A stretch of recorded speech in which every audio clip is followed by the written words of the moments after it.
Are you wondering what GitLab's new execution policies actually do, or how they affect your compliance pipeline migration? You're in the right place. Welcome to Merge Ready, where we break down DevOps changes into clear, actionable insights to keep you ahead of the curve.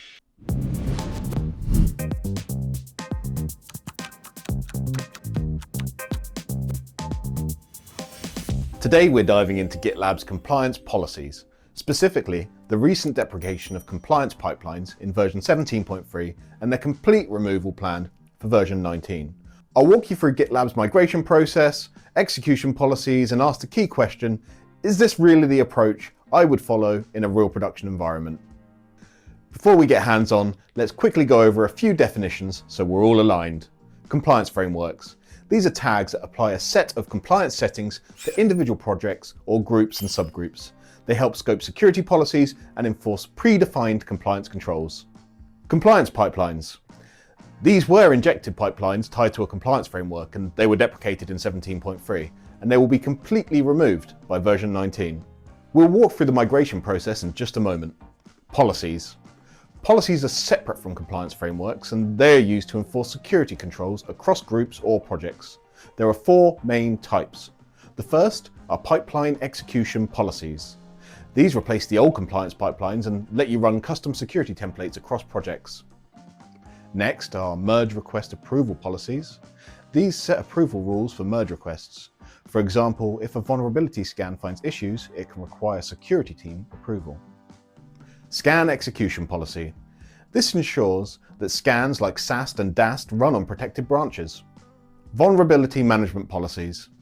These automatically resolve vulnerabilities if they are no longer detected in the latest scan. Policy scope. You can now apply policies directly to a group or a specific project. They can also be scoped to projects tagged with a specific compliance framework. Exclusions are possible, and within the policy you can control which branches it applies to. Here's a tip. Avoid hard-coding branch names like main or production. Instead, target the default branch or all protected branches for a more reliable coverage. Separation of duties. Make sure security and compliance teams can manage policies while developers cannot bypass or override them. A quick shout out to DevOps Digital. Their hands-on support was key to shaping the insights in this video. If you're using GitLab and want to tighten your DevSecOps game, DevOps offers tailored solutions that bridge governance, automation, and compliance. Check them out at devopsdigital.com. Now let's walk through GitLab's suggested migration process. Start by editing your existing compliance framework.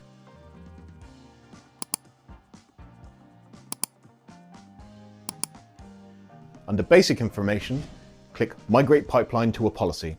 You'll be taken to the policy creation screen where GitLab autofills the file path and scopes it to the correct framework. Give it a name, a description, and then choose Configure with a merge request. If you already have a security policy project, GitLab creates a merge request for you. If not, you'll be prompted to create one. Once the MR is merged, the policy is active. But wait, you're not done yet. To complete the migration, edit the framework and remove the old compliance pipeline reference. Remove the include statement from your custom CI template. Execution policies inject pipelines automatically now. And if your template uses the .pre or .post stages, there's one final step. Execution policies introduce two new stages, pipeline policy pre and pipeline policy post. Replace any use of .pre or .post with your new stages, or your pipelines may not work as you expect. Once that's done, congrats, you've officially migrated to a pipeline execution policy. Production approach. But is this what I would do in a real production environment? Honestly, not exactly.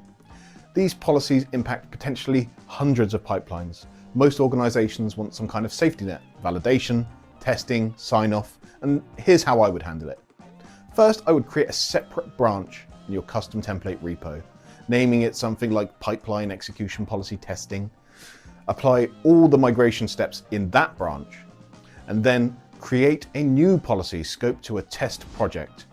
Set the policy to use the testing branch in the file reference dropdown and use a merge request to apply it.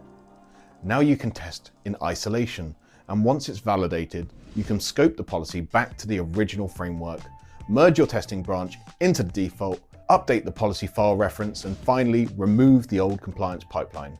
Done right, this limits risk and gives you a rollback path. What do you think of the changes to compliance pipelines? Are there any changes you'd like to see GitLab make? Thanks for watching. If this helped, please don't forget to like and subscribe to stay up to date with more DevOps deep dives. In our next video, we'll take a closer look at GitLab's new compliance status report and how it improves upon the standard adherence report.